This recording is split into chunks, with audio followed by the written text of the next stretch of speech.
What's going on, Ann Arbor? You're feeling fired up. You ready to bring this home? Listen, I'm on tour right now, but I had to take a break to come to Michigan because there is nothing more important than this election right now.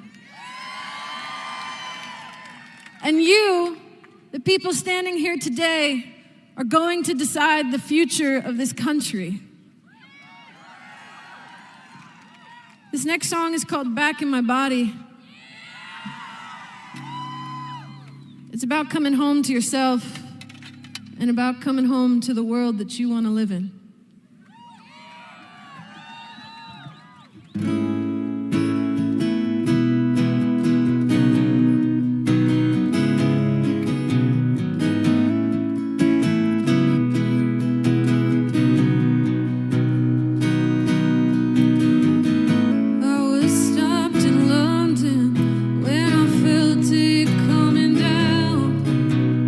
Crashing all around me with a great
You know, I got up on the stage for sound check last night, and yes, sound check. And I saw these flags and this podium and these lights, and this all became very, very real very quickly. And as I'm standing here with you today, I can't ignore the headlines that I've been seeing on my phone any longer. I have to face the reality of what's happening in the next 8 days. And to tell you the complete truth, it's terrifying. These are such wild and unprecedented times, and the energy feels so high, and the future feels so uncertain. And I don't always know what to do with that feeling. But there is something to me that is greater than fear, and that's action. It's all of you being here today, right now, and voting. Voting is the key to the future. It's the key to a candidate who believes in reproductive freedom for all people. It's the key to a candidate who believes in climate change and has a plan to fight against it. It's the key to a candidate who believes in upholding the basic human dignity of all people and who embodies the values that I want to see, not just for myself and for my friends, but for my grandchildren and for your grandchildren. In these next 8 days, you can fight back against the fear of Donald Trump and everything that he creates. You can take action against his darkness. You can choose the light.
This is our last song tonight. Ann Arbor, you ready to make history?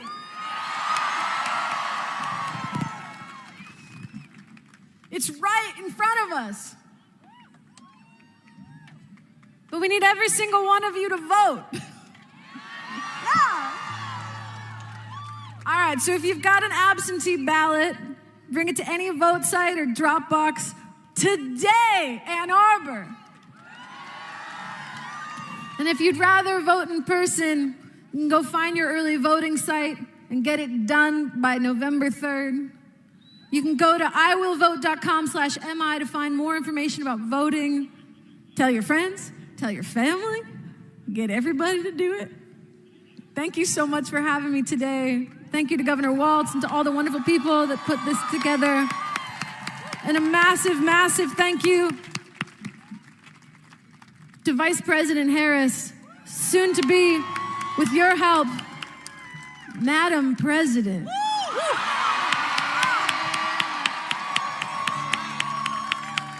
Let's do this.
much. God bless you. Have a great night. Thank you.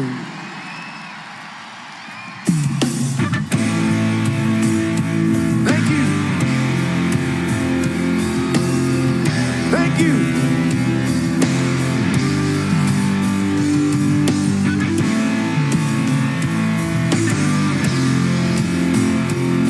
Give it up for my band. They're all from Philadelphia.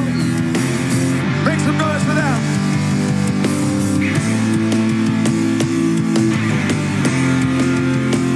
What's up, voters? What's up, early voters? All my absentee voters. What's up, y'all? Hey.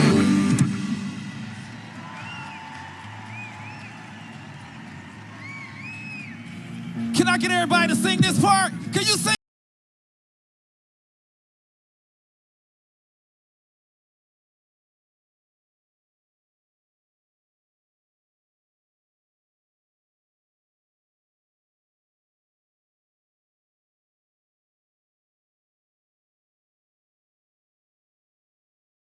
Hey!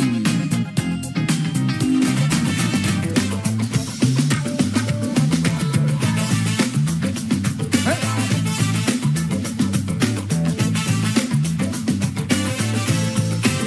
I see y'all partying over there up there on the bleachers. What's up, Ann Arbor? Where's all my Detroit Lions?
It's almost showtime. It's almost showtime.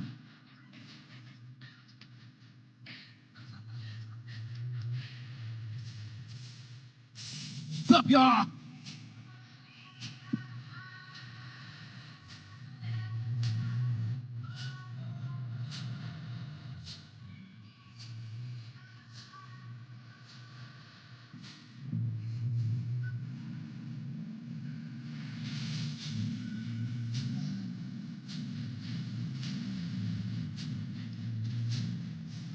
That's right, y'all. November 5th. Make sure y'all go vote. It's been me, your boy, your mans. DJ Romeo Million, I put on 1s and 2s.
Please welcome student fellow Gauri Chavla.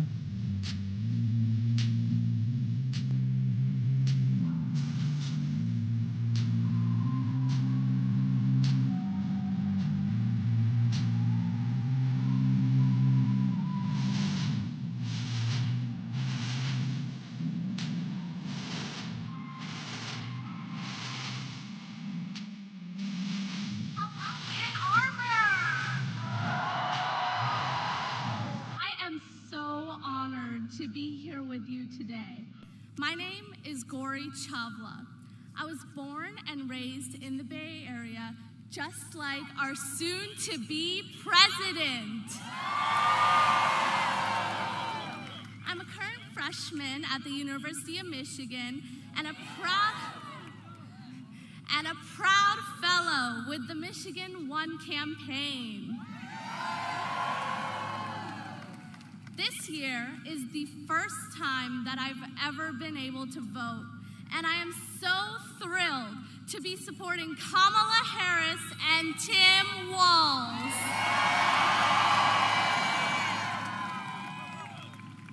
When I look at Kamala Harris, I know that my dreams of fighting for the people of America can become reality. I am so honored to be sharing the stage with the Vice President, Kamala Devi Harris, an Indian American woman who, just like me, is devoted to empowering our voices.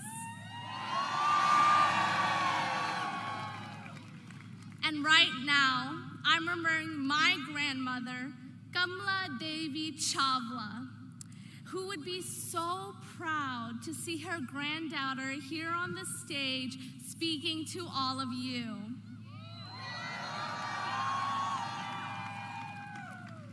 As a student and a first-time voter, the choice between a candidate who wants to protect my freedoms and a candidate fighting to take them away could not be easier. Kamala Harris is a champion of the people. She protects middle-class and working-class voters like you and me. She has dedicated her career to advocating for everyday Americans, just like I one day hope to do.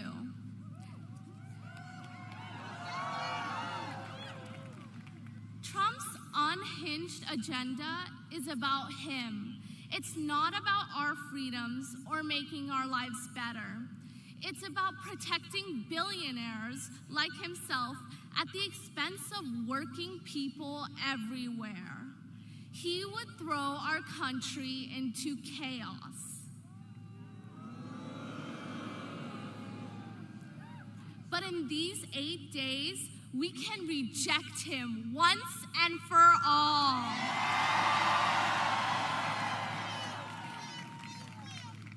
We can choose a new way forward for this country, where we leave behind the chaos and the division of Donald Trump to make real progress for Michigan. If we do the work, we can make history on November 5th. Ann Arbor, it is my profound honor to welcome to the stage a teacher, a veteran, a lifelong Midwesterner, the next Vice President of the United States, Governor Tim Walz.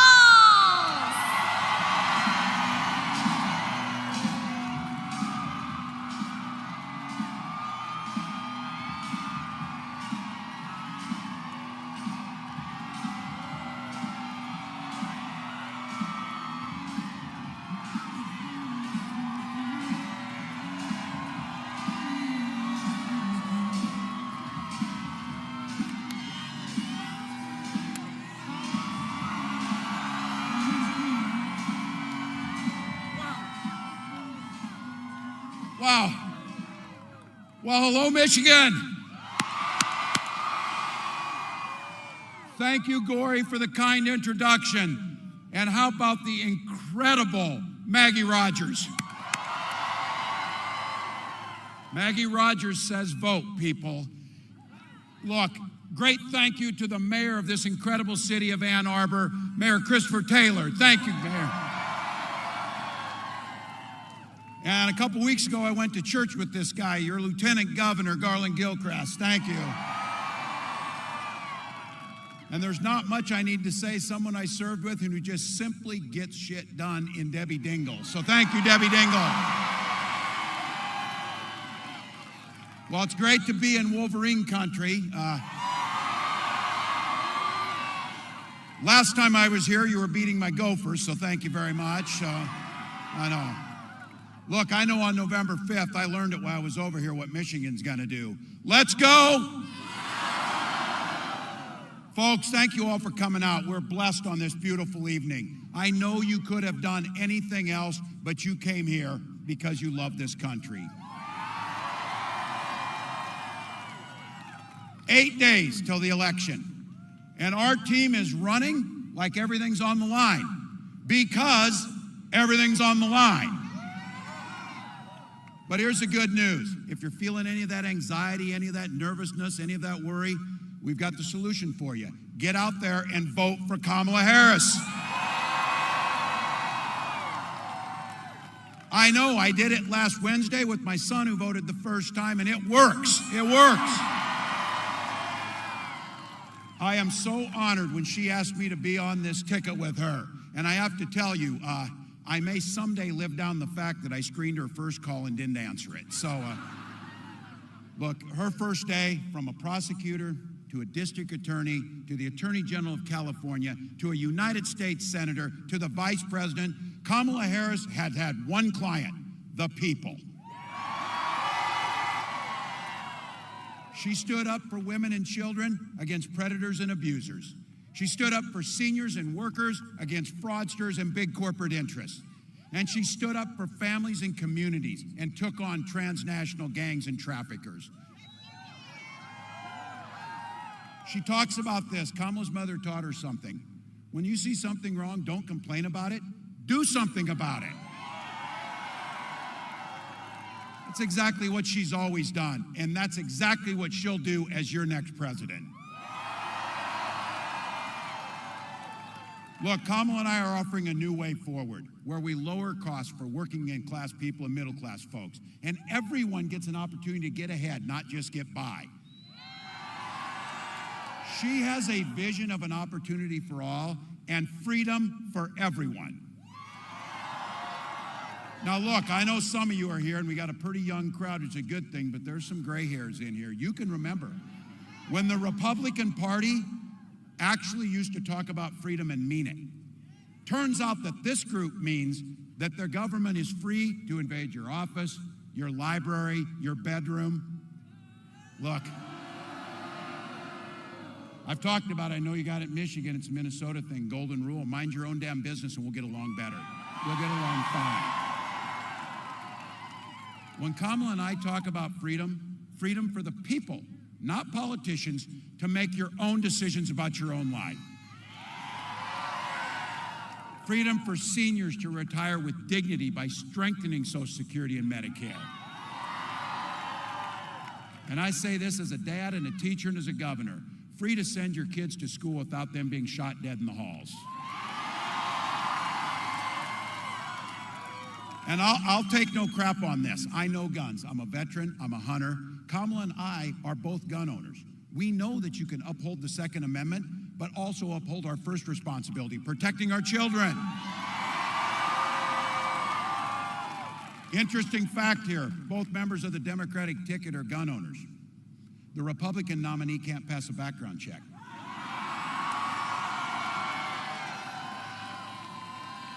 Let's be very clear.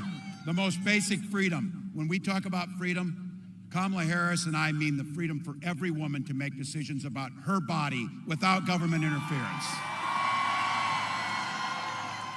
And these folks aren't done yet. I mean fertility treatments too. And there's so many of us out there having to talk personally. If you've never gone through the hell of infertility, I guarantee you know somebody who has. It took Gwen and I years to finally have the daughter that we had. When she was born, we named her Hope. And she and her brother Gus are our whole life. That's what this election is about. Gwen and I were only able to have that family because we had access to fertility treatments. And I will be damned if anyone in this country should be denied the family that they want.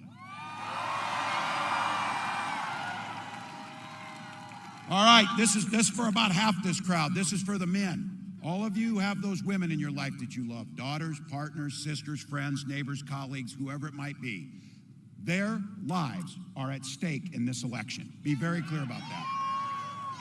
And be very clear about this. When Congress restores the right to choose, making Roe the law of the land, Kamala Harris will proudly sign it into law.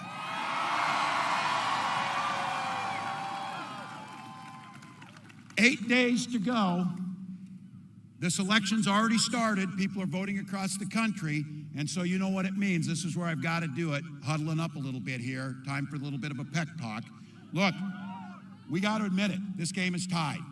2 minutes left on the clock. We got the ball. We're driving down the field. We're doing the blocking and everything we need to do. And I know you got a saying around here that came from Bo. The team, the team, the team. And boy, do we have the right team. So all gas, no brakes for the next 8 days. Plenty of time to sleep when you're dead.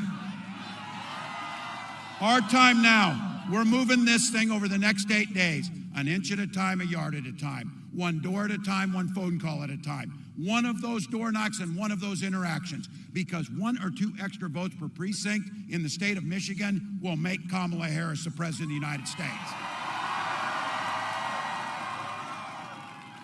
If you got a buck or two, pitch in at KamalaHarris.com or find out what you can do. Early voting is open in Michigan. How many have voted? Yes. If you haven't, register in person, go down, talk to your township folks, get in there. You can do it all the way to Election Day. As Maggie said, visit iwillvote/MI. Ann Arbor, this is it. Leave it all on the field. Leave it all on the field. When you're old and gray like me and you're sitting on the porch and you're rocking in that chair and your grandchildren asked you, what did you do in 2024 to save this democracy? And you're going to be able to tell them every damn thing you could. Every damn thing you could. So Michigan, let's put that in terms you know. We'll tell them this. Let's go. Let's go. Let's go. Please welcome the next president of the United States, Kamala Harris.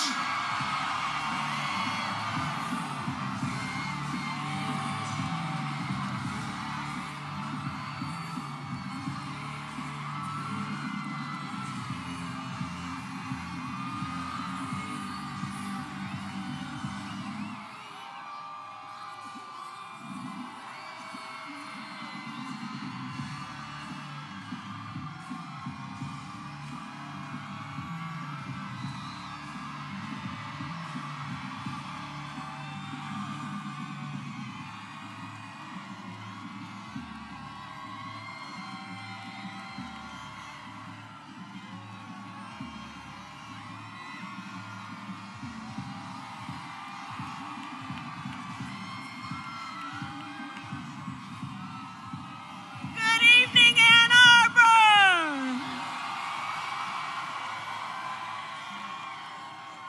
Good evening. Can we hear it for Tim Walz? Oh, it's great to be back in Michigan. How's everybody doing? Go Blue! So let me just say about Tim Walz, he's been such an extraordinary running mate, and he will be an extraordinary vice president of the United States. And let me tell you why I love Coach Walz. As he travels to every corner of our country, meeting with people in small towns, big towns, everywhere in between, Coach Walz is always bringing the joy. He is always bringing the joy. He cares about people. He understands people. He understands hard work. And he understands what it means to be a leader who lifts people up instead of trying to beat people down. That is Tim Walz. And Ann Arbor, I can feel the joy tonight. Thank you all so very much. And we have some other incredible leaders with us here tonight. Mayor Taylor, thank you. There you are. Deputy County Executive Turfy, I thank you so very much. Lieutenant Governor Gilchrist. Representative Dingle, a champion for this community. And let's also send Alyssa Slotkin to the United States Senate. We need her in DC. And I also want to thank all the labor, elected, and community leaders who are here today. And can we please hear it again for Maggie Rogers?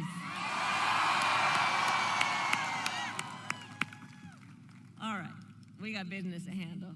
Okay, so Ann Arbor, I have a question for you. Are we ready to do this? Are we ready to vote? Are we ready to win? Yes.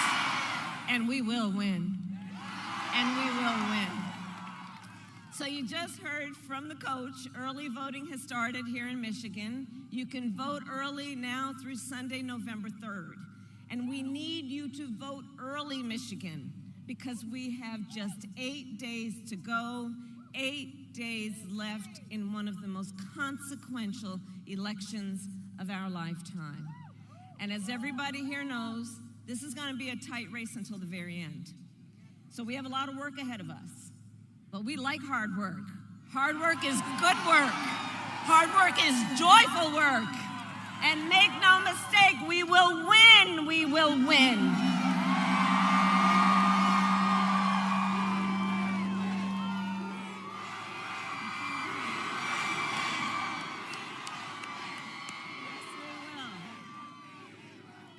And we will win because together, and we will win, yes, yes.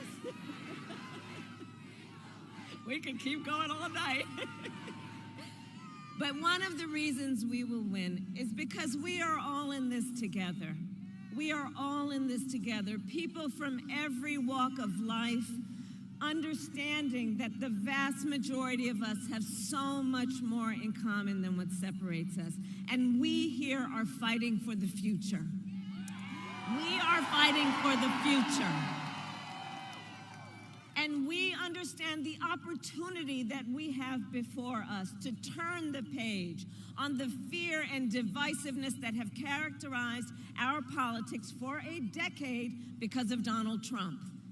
We have an opportunity to turn the page and chart a new and joyful way forward where we tap into the ambitions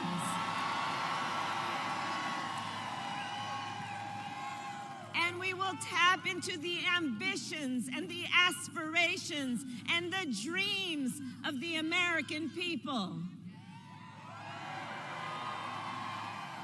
And let me tell you something, as I travel our country, there is an overwhelming call for a fresh start. People from all walks of life, and they are calling for a new generation of leadership that is optimistic and excited about what we can do together.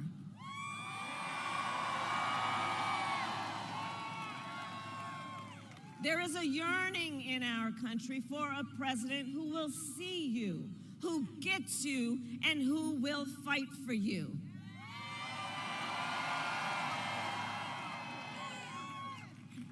And listen, hey, on the subject of Gaza, hey guys, I hear you. On the subject of Gaza, we all want this war to end as soon as possible and get the hostages out, and I will do everything in my power to make it so. And let's be clear, we are all here because we are fighting for a democracy and for the right of people to be heard and seen. We're not about the enemy within. We know we are all in this together. That's what we are fighting for.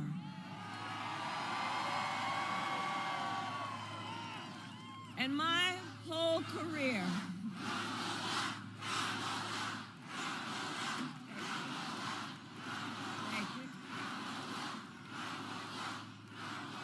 okay, now I want each of you to shout your own name. Do that. Because it's about all of us. It's about all of us. And listen, I have fought my whole career to put the people first and to put the people above partisanship. I never once asked in my career, are you a Democrat or are you a Republican? The only thing I ever asked is, how can I help you? Are you okay? And that is a major difference between Donald Trump and me, and between the two extremely different visions that he and I have for our nation. His is focused on himself and the past. Ours is focused on the future, and it is focused on the people.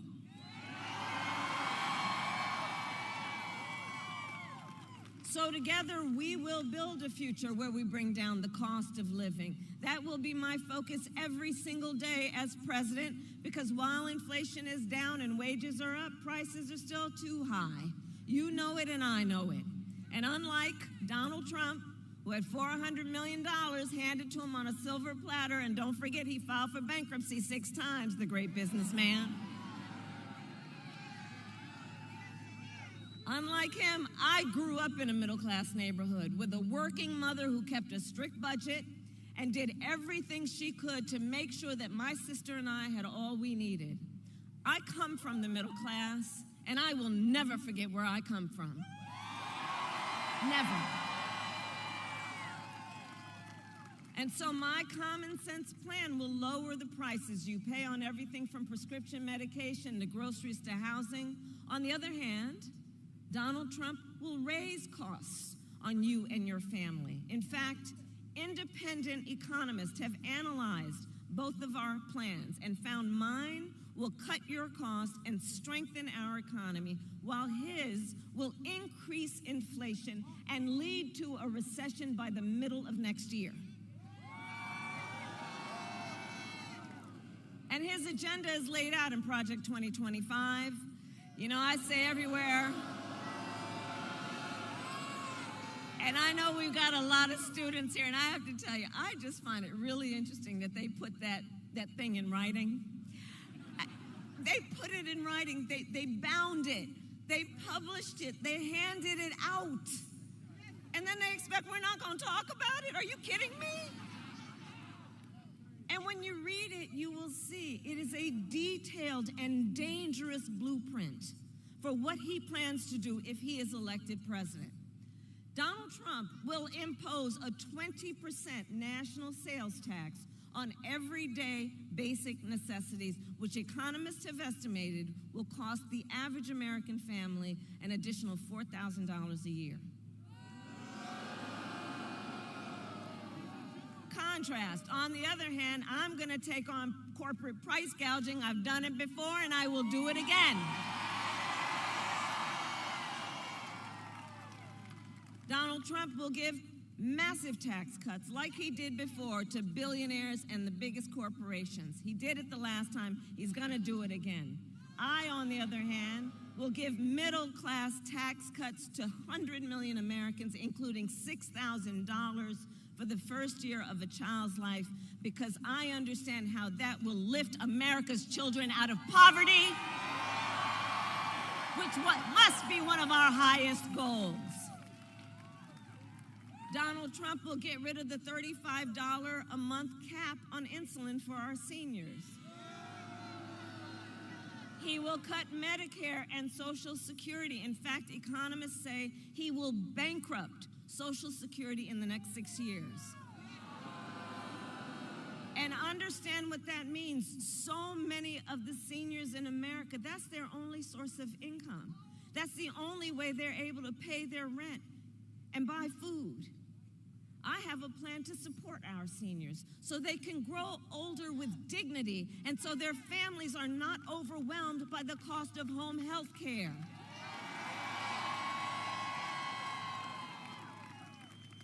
On top of that, my plan will bring down the cost of housing, cut taxes for small businesses, because small businesses are the backbone of our economy, and lower health care costs, because I believe health care should be a right and not just a privilege of those who can afford it.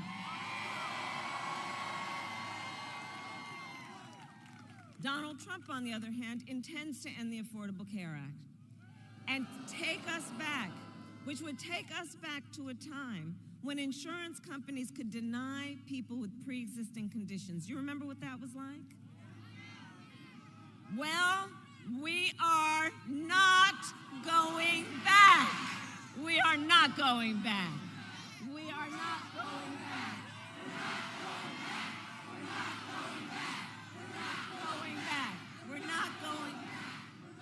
We're not going back because we together will move forward to the future, because we believe in who we are and what is possible, and because we know it is time to turn the page. It is time to turn the page.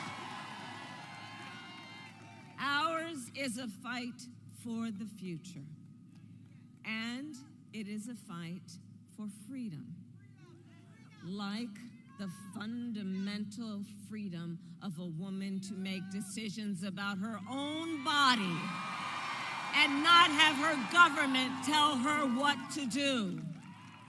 And we all remember how we got here. When Donald Trump was president, he hand-selected 3 members of the United States Supreme Court with the intention that they would undo the protections of Roe v. Wade. And they did as he intended, and now in America, 1 in 3 women lives in a state with a Trump abortion ban.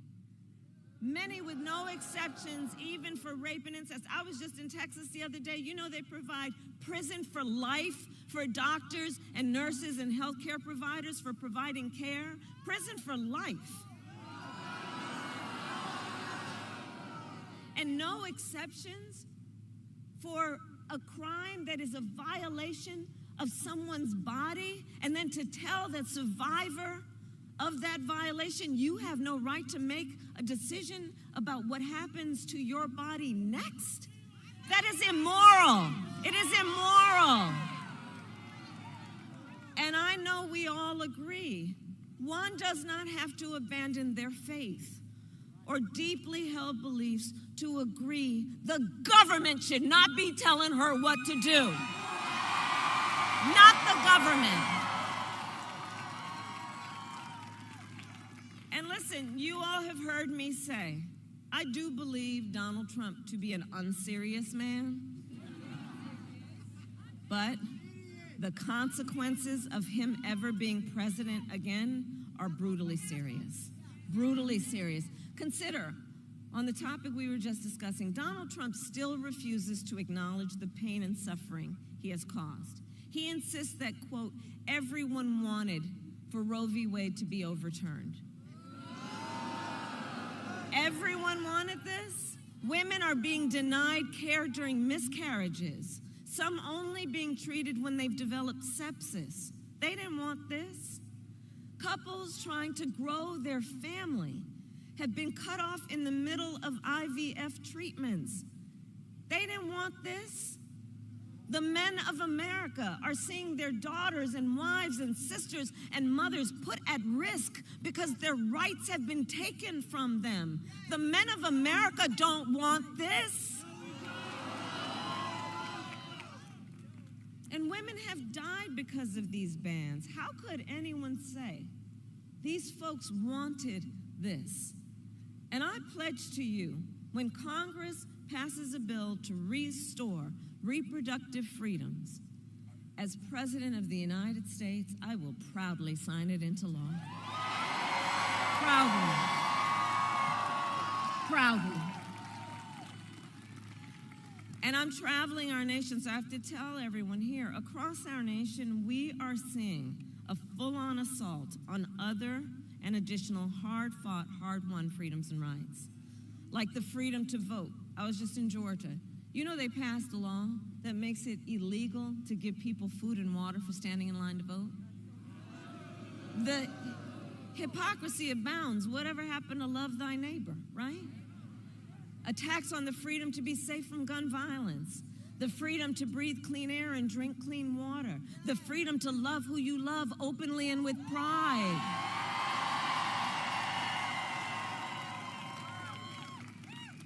So I say to everyone here what you know.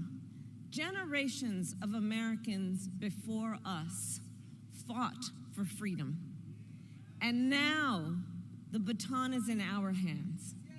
The baton is in our hands. And I want to speak specifically to all the young leaders, all the students who are here today.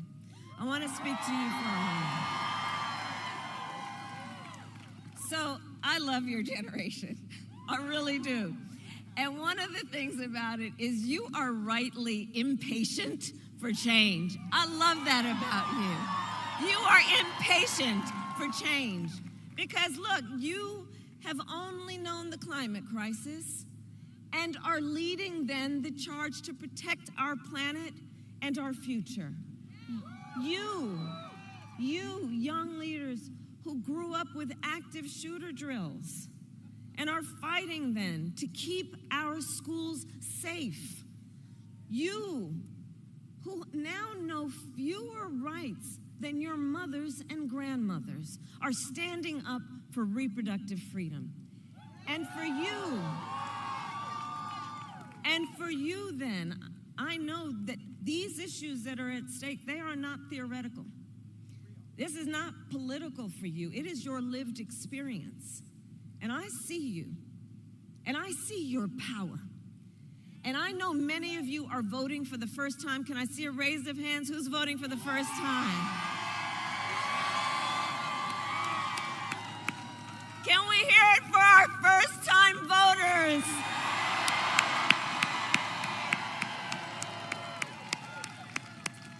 See, that's why I know the future of our country is bright. That's why I know. So listen, so much is on the line in this election, and this is not 2016 or 2020.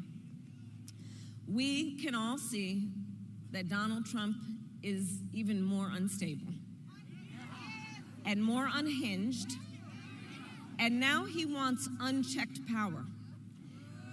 And this time, there will be no one there to stop him, not even the Supreme Court, which months ago told the former president that he is essentially immune no matter what he would do in the White House. So think about it. Before, at least there was the threat, the possibility that there would be some accountability and consequence. Now the Supreme Court has said he is effectively would be immune. So just imagine Donald Trump with no guardrails. He who has vowed he would be a dictator on day one. He who has even called for, quote, the termination of the Constitution of the United States of America. And let us be clear, anyone who suggests we should terminate the Constitution of the United States should never again stand behind the seal of the President of the United States of America. Never again. Never again. Never again.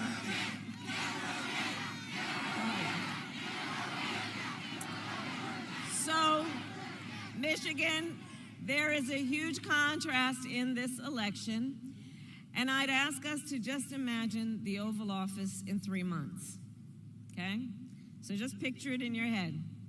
So either it's Donald Trump sitting in there,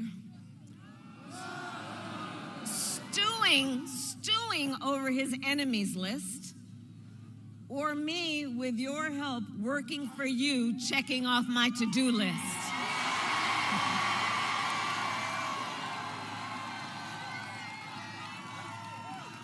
So So Michigan, it all comes down to this. We are here together because we know what is at stake. Everyone here, out of your busy lives, the time you have taken to be here tonight, and to be here because we know not only what is at stake, but we are here together because we love our country. We love our country. We love our country. And you know, when you love something, you got to fight for it. Ours is not a fight against something. Ours is not a fight against something. It is a fight for something. And I do believe it is one of the highest forms of patriotism, love of our country, to then fight for the ideals of our country and to fight to realize the promise of America. That's what our campaign is about. That's what we are about. And one of the most powerful ways that we will do that is with our vote. So now is the time to get out the vote, Michigan. Now is the time.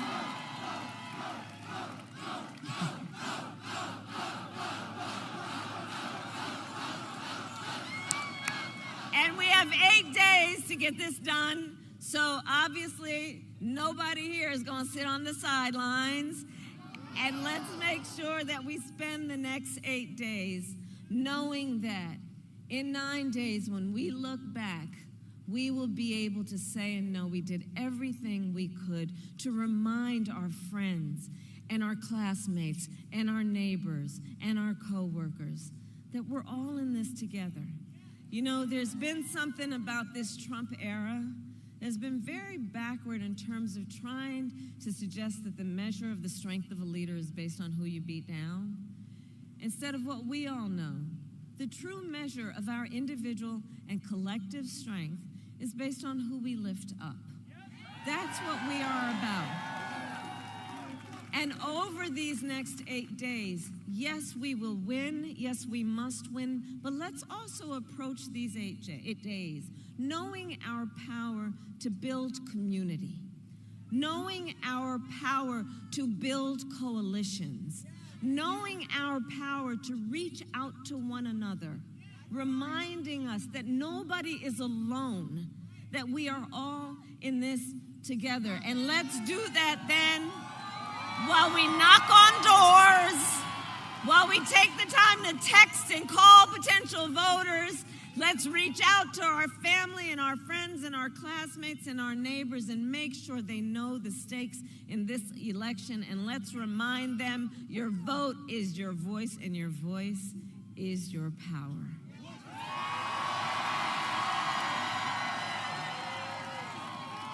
And so, Michigan, I then ask you, are you ready to make your voices heard? Do we believe in freedom? Do we believe in opportunity? Do we believe in the promise of America? And are we ready to fight for it? And when we fight, we win. God bless you, and God bless the United States of America.